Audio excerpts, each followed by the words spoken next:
Hi hello ಹೇಗಿದ್ದೀರಾ ವೀಕ್ಷಕರೇ? ನಾವು ದಿನಾ ಊಟ ಮಾಡಬೇಕಾದ್ರೆ ಊಟದ ಜೊತೆ ಸ್ವಾದಕರವಾದ ಉಪ್ಪಿನಕಾಯಿ ಇದ್ರೇ ಊಟ ಬಲು ಚಂದವಾಗಿರುತ್ತೆ. ಹಾಗಾದರೆ ಇವತ್ತಿನ ಒಂದು ವಿಡಿಯೋದಲ್ಲಿ ಆ ಉಪ್ಪಿನಕಾಯಿನ ಯಾವ ಥರ ಮಾಡೋದು ಅಂತ ನಾವು ನೋಡ್ಕೊಂಡು ಬರೋಣ ಬನ್ನಿ. 40-45 ನಿಂಬೆ ಹಣ್ಣನ್ನು ತೆಗೆದುಕೊಳ್ಳಬೇಕು. ಆಮೇಲೆ ರುಚಿಗೆ ತಕ್ಕಷ್ಟು ಉಪ್ಪು, ಆಮೇಲೆ ನಿಮಗೆ ಎಷ್ಟು ಬೇಕಾಗುತ್ತೆ ಅಷ್ಟು ಖಾರವನ್ನು ತೆಗೆದುಕೊಳ್ಳಿ. ಆಮೇಲೆ 1 ಕಪ್ ಬೆಲ್ಲ, ಅರಿಶಿನ, ಆಮೇಲೆ ಮಸಾಲ ಪದಾರ್ಥಗಳು ಏಲಕ್ಕಿ, ಮೆಣಸು, ಲವಂಗ, ಬೆಳ್ಳುಳ್ಳಿ.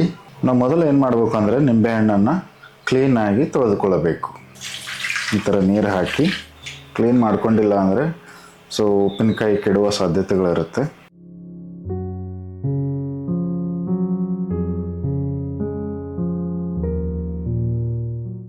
ಈ ಥರ ಒಂದು ಪಾತ್ರೆಯಲ್ಲಿ ಬೇರೆ ಪಾತ್ರೆಯಲ್ಲಿ ತೆಗೆದುಕೋಬೇಕು.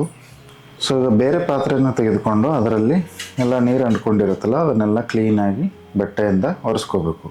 ಯಾಕಂದರೆ ಈ ನಿಂಬೆಹಣ್ಣಿನಲ್ಲಿ ಏನಾದರೂ ಅದ್ರ ಮೇಲೆ ನೀರೇನಾದರೂ ಇತ್ತು ಅಂದರೆ, ಅಥವಾ ಈ ಪಾತ್ರೆಯಲ್ಲಿ ಏನಾದರೂ ನೀರಿತ್ತು ಅಂದರೆ, ಈ ಪಾತ್ರೆಯಲ್ಲಿ ನೀರಿತ್ತು ಅಂದರೆ ಅಥವಾ ನಿಂಬೆಹಣ್ಣಿನ ಮೇಲೆ ಏನಾದರೂ ನೀರಿತ್ತು ಅಂದರೆ ಅದು ಉಪ್ಪಿನಕಾಯಿ ಕೆಡುವ ಸಾಧ್ಯತೆ ಇರುತ್ತೆ. ಅದಕ್ಕಾಗಿ ಎಲ್ಲ ನೀಟಾಗಿ ಕ್ಲೀನ್ ಮಾಡ್ಕೋಬೇಕು ಒಂದು ಬಟ್ಟೆಯಿಂದ.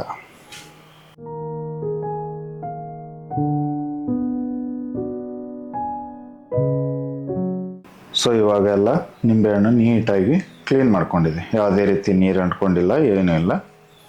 ಇವಾಗ ನಾವು ಇದನ್ನು ನೀಟಾಗಿ ಒಂದೊಂದರಲ್ಲಿ 4 ಅಥವಾ 6 ಭಾಗವಾಗಿ ನಾವು ಕಟ್ ಮಾಡ್ಕೊಳ್ಳೋಣ.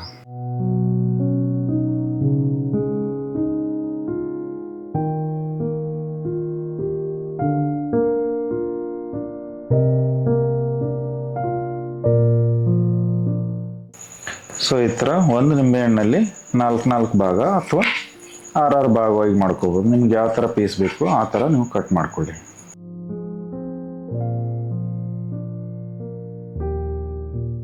ನಿಂಬೆಹಣ್ಣನ್ನು ಕಟ್ ಮಾಡೋದಾದ್ಮೇಲೆ ಅದರಲ್ಲಿ ಇರ್ತಕ್ಕಂಥ ಬೀಜಗಳನ್ನೆಲ್ಲ ತೆಗೆದುಕೊಳ್ಬೇಕು.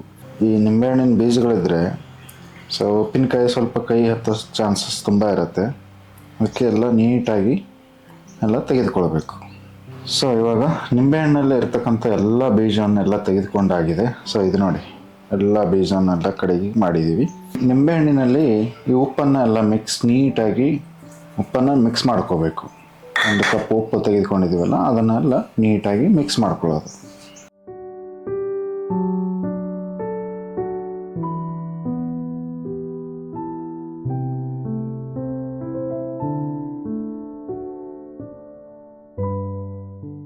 ಇವಾಗ ಒಂದು ನೀಟಾಗಿರೋ ಪಾತ್ರೆಯನ್ನು ತೆಗೆದುಕೊಳ್ಳೋಣ.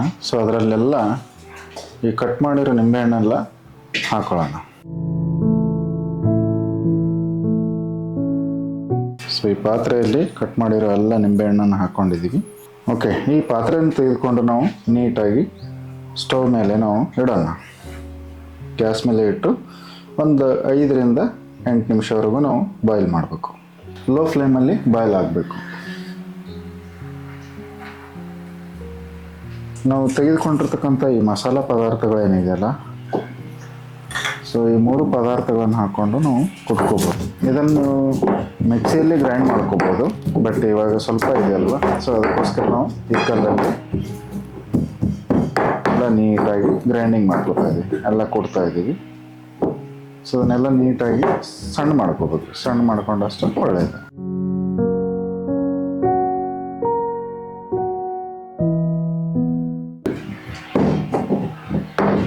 ಅದನ್ನು ನೀಟಾಗಿ ಪೌಡ್ರ್ ಮಾಡ್ಕೊಂಡಿದ್ದೀವಿ ಎಲ್ಲ ಮಸಾಲ ಪದಾರ್ಥಗಳನ್ನು.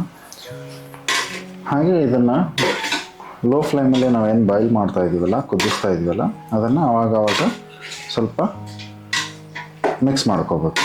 ಅಂದರೆ ಕೆಳಗಡೆ ಎಲ್ಲ ಬಿಸಿಯಾಗಿ ಹೊತ್ತೋಗೋ ಚಾನ್ಸಸ್ ಇರುತ್ತೆ. ಇವಾಗ ಒಂದು 5 ನಿಮಿಷ ಬಾಯ್ಲ್ ಆದಮೇಲೆ ನೀಟಾಗಿ ಲೋ ಫ್ಲೇಮಲ್ಲಿ ನಾವು ಬಾಯ್ಲ್ ಮಾಡ್ಕೊಂಡಿದ್ವಿ. ಬಾಯ್ಲ್ ಆದಮೇಲೆ ಅದಕ್ಕೆ ನಾವು ಇವಾಗ 1 ಕಪ್ಪು ಬೆಲ್ಲವನ್ನು ಹಾಕೊಳ್ಳೋಣ. ಬೆಲ್ಲ ಎಲ್ಲ ಸ್ವಲ್ಪ ಪೌಡ್ರ್ ಮಾಡಿರ್ಬೇಕು. ಆ ಪೌಡ್ರ್ ಮಾಡಿದರೆ ಚೆನ್ನಾಗಿ ಮಿಕ್ಸ್ ಆಗುತ್ತೆ. ಅದನ್ನು ನೀಟಾಗಿ ನಾವು ಮಿಕ್ಸ್ ಮಾಡಬೇಕು.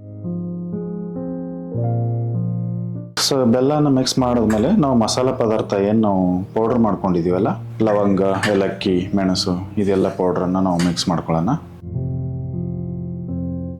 ಇದಾದಮೇಲೆ ನಾವು ನಮಗೆ ಎಷ್ಟು ರುಚಿಗೆ ಬೇಕಾಗುತ್ತೆ ಅಷ್ಟು ನಾವು ಖಾರನ ಹಾಕ್ಕೊಳ್ಳೋಣ.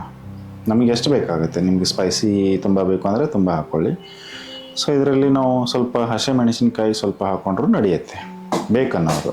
ಸೊ ಹಸಿಮೆಣಸಿನ್ಕಾಯಿ ಸ್ವಲ್ಪ ಕಟ್ ಮಾಡೋದು ಅಂದರೆ ಒಡಿಲಾರ್ದಂಗೆ ಅದನ್ನು ಹಾಕೋಬೋದು ಬೇಕಂದ್ರೆ. ಬಟ್ ಸದ್ಯಕ್ಕೆ ನಾವು ಈ ಮಿರ್ಚಿ ಪೌಡ್ರನ್ನು ಹಾಕೋತಾ ಇದ್ದೀವಿ. ಬೇಕಂದರೆ ನಾವು ಬೆಳ್ಳುಳ್ಳಿ ಹಾಕೋಬೋದು ಟೇಸ್ಟಿಗೆ.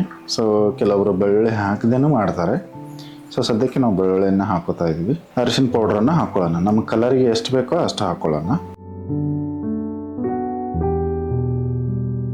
ಸೊ ಇದೆಲ್ಲವನ್ನು ಹಾಕಿ ನಾವು ಮಿಕ್ಸ್ ಮಾಡ್ಕೊಂಡ ನಂತರ ಸ್ವಲ್ಪ ನಾವು ಬಾಯ್ಲ್ ಮಾಡೋಣ. ಒಂದು ಅಥವಾ 2 ನಿಮಿಷದವರೆಗೆ ನಾವು ಬಾಯ್ಲ್ ಮಾಡ್ಕೊಳ್ಳೋಣ ಇದನ್ನು ನೀಟಾಗಿ. ಸೊ ಇದು ಕುದಿಬೇಕಾದ್ರೆ ನಾವು ಸ್ವಲ್ಪ ಮೇಲೆ ಏನಾದರೂ ಒಂದು ಮುಚ್ಚಳವನ್ನು ಮುಚ್ಕೊಳ್ಳೋಣ. ಸೊ ಸ್ವಲ್ಪ ನೀಟಾಗಿ ಲೋ ಫ್ಲೇಮಲ್ಲಿ ಬಾಯ್ಲ್ ಮಾಡ್ಬೇಕು ಇದನ್ನು. ಸೊ ಅದನ್ನು ಜಾಸ್ತಿ ನಾವು ಬಿಸಿ ಇಟ್ಟಾಗ ಏನಾಗುತ್ತೆ ಅಂದರೆ ಅದು ಸ್ಪೀಡಾಗಿ ಬಾಯ್ಲ್ ಆಯಿತು ಅಂದರೆ ಟೇಸ್ಟಿ ಬರೋಲ್ಲ, ಅದು ಚೆನ್ನಾಗಿರಲ್ಲ. ಸೊ ಅದಕ್ಕಾಗಿ ನಾವು ಲೋ ಫ್ಲೇಮಲ್ಲಿ ಅಂದರೆ ಸ್ವಲ್ಪ ಉರಿಯಲ್ಲಿ ನಾವು ಇದನ್ನು ಕುದಿಸ್ಕೋಬೇಕಾಗತ್ತೆ. ಸೊ ಈಗೆಲ್ಲ ಸ್ವಲ್ಪ ನೀಟಾಗಿ ಕುದ್ದಿದೆ. ಸೊ ಅದನ್ನು ಚೆನ್ನಾಗಿ ನಾವು ಮಿಕ್ಸ್ ಮಾಡ್ಕೋಬೇಕು. ಸೊ ಅದನ್ನು ಆವಾಗವಾಗ ಒಂದು 2-3 ಸಾರಿ ನಾವು ಮಿಕ್ಸಪ್ ಮಾಡ್ಕೋಬೇಕು. ಸೊ ಮಿಕ್ಸಪ್ ಮಾಡ್ಕೊಂಡಾಗ ನಮಗೆಲ್ಲ ಮಸಾಲೆ ಪದಾರ್ಥ ಎಲ್ಲ ನೀಟಾಗಿ ಮಿಕ್ಸ್ ಆಗಿರುತ್ತೆ.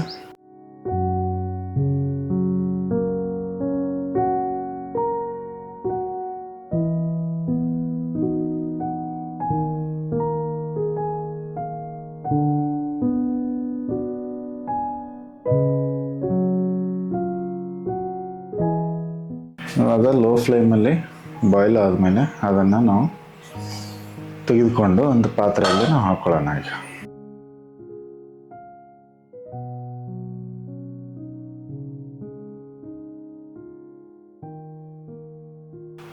ಈ ಒಂದು ಪಾತ್ರೆಯಲ್ಲಿ ಹಾಕ್ಕೊಂಡು ನಾವು ಅದನ್ನು ಫುಲ್ ತಣ್ಣಗಾಗೋವರೆಗೂ ನಾವು ಬಿಡಬೇಕು ಅದನ್ನು.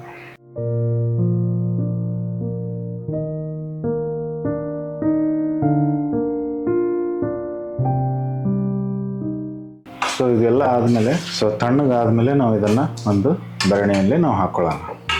ಸೊ ಈ ಥರದ ಮಣ್ಣಿನ ಈ ಬೆರಣಿಲಿ ಹಾಕೋದ್ರಿಂದ ಉಪ್ಪಿನಕಾಯಿ ತುಂಬ ದಿನ ನಾವು ಇಟ್ಕೋಬೋದು, ಹಾಗೆ ತುಂಬ ಟೇಸ್ಟಿಯಾಗಿರುತ್ತೆ. ಸೊ ಹಳೆ ಕಾಲದಲ್ಲಿ ಹಿರಿಯರೆಲ್ಲ ಏನಂದರೆ ಇದರಲ್ಲೇ ಹಾಕ್ತಾಯಿದ್ರು. ಸೊ ಅದಕ್ಕೋಸ್ಕರ ಹಳೆ ಕಾಲದಲ್ಲಿ ಉಪ್ಪಿನಕಾಯಿ ನೋಡಿ ತುಂಬ ಟೇಸ್ಟಿ ಅಂದರೆ ಟೇಸ್ಟಿ. ಸೊ ಇದನ್ನೆಲ್ಲ ಈ ಥರ ಬೆರಣಿಯಲ್ಲಿ ಹಾಕಿಡಬೇಕು. ಬೆರಣಿಯಲ್ಲಿ ಹಾಕಿರೋ ತುಂಬ ದಿನಗಳವರೆಗೂ ನಮಗೆ ಯಾವುದೇ ರೀತಿ ಕೆಡೋದಿಲ್ಲ, ಹಾಗೆ ಉತ್ತಮವಾದ ಟೇಸ್ಟನ್ನು ನಮಗೆ ಬರುತ್ತೆ.